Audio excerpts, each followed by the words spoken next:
50 50 வயசுல இழந்துட்டிய ஐயா அப்படின்னா அவன் சொல்றத பார்த்தா எனக்கு ஆடாடா அந்த ரசத்துல சக்கரை பொங்கலை போட்டு அந்த சக்கரை பொங்கல் முழுக ரசத்தை ஊற்றி என்னமோ கடல்ல கப்பல் போற மாதிரி அதை முழுக அது அப்படியே நெய்ப்பதமா கரைச்சி அது உள்ள இறங்குறப்ப ஆடாடா சக்கரை பொங்கலோட இனிப்பு ரசத்துல இறங்கி ரசத்தோட காரம் சக்கரை பொங்கல்ல இறங்கி ஆடாடாடாடாடான்னு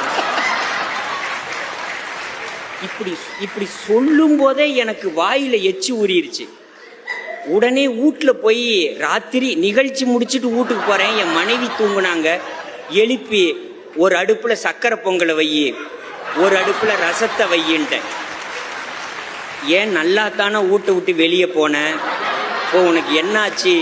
1 மணிக்கு வந்து ரசம் வையி சக்கரை பொங்க வையுங்கிற, ஏன் இப்படி வீட்டில் பொங்க வைக்கிற 1 மணிக்கு?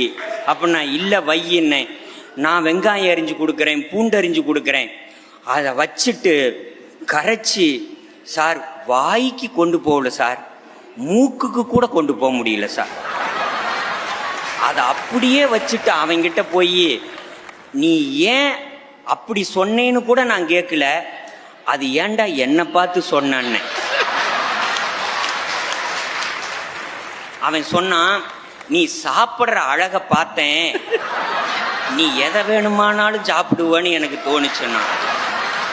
சார் இன்னைக்கு நான் சொல்கிறேன் சார், என் சகோதரி கல்யாணம்னு சொன்னீங்கல்ல, மனசு வந்து சொல்கிறேம்மா, இந்த சக்கரை பொங்கலுக்கு ரசம் ஊற்றி சாப்பிட்டா நல்லா இருக்கும்னு சொன்னவனும், கல்யாணம் பண்ணு நல்லா இருப்பேன்னு சொன்னவனும்